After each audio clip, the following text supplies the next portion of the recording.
MPTV again. Today we are once again in the foyer of the House of Commons, and we're talking to Anthony Rota. Now, Anthony is the Member of Parliament for Nipissing-Timiskaming. You did that very well, Garth. Absolutely. Thank you.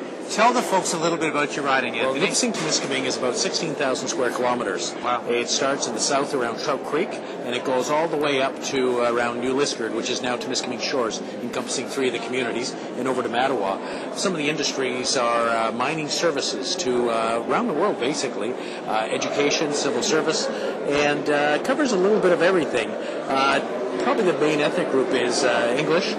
We have a large Francophone community, and a little bit of everything. A lot of Italians as well, of which I'm part of that community. Okay, the really important question, how long does it take you to drive across it? You know what, I start at the bottom. Let's say I was in Trout Creek and drive north. It'd take me about 2.5 hours.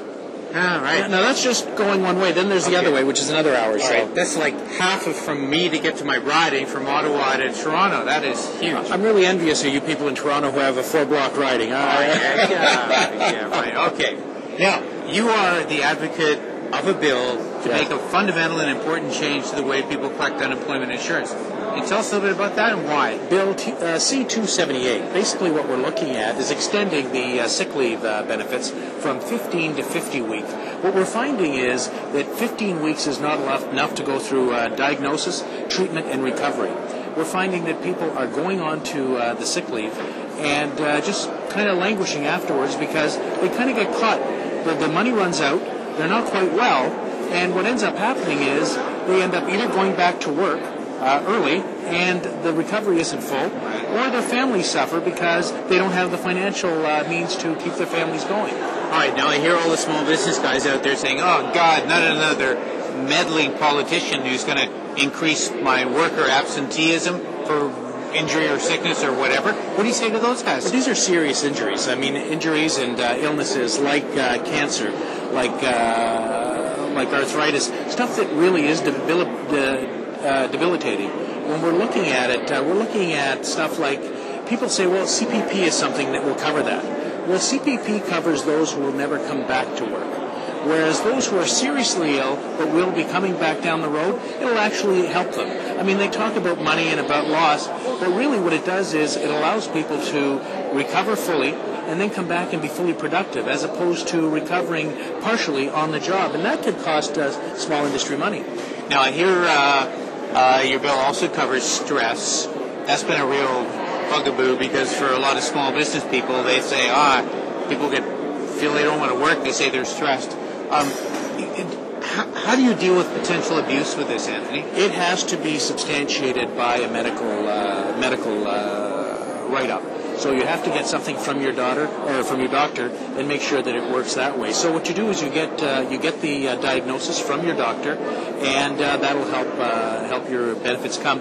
Now again, it's mainly for hard illnesses, something where you've got something concrete and physical.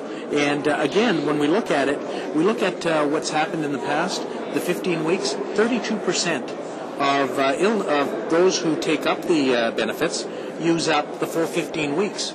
Now, 32%, that's quite high. Now, issues like breast cancer, other types of cancer. Again, I keep bringing up cancer, but that seems to be the strong one that's out there. Oh, an aging population, of course. An aging population, heart disease, stroke. Yeah. That's the type of illnesses we're looking at, something concrete.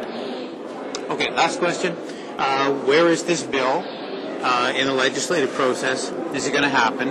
And 30 seconds on how hard it is to actually get something to happen around this place. Well, you know, it's being presented today. I'm going to be speaking to the bill.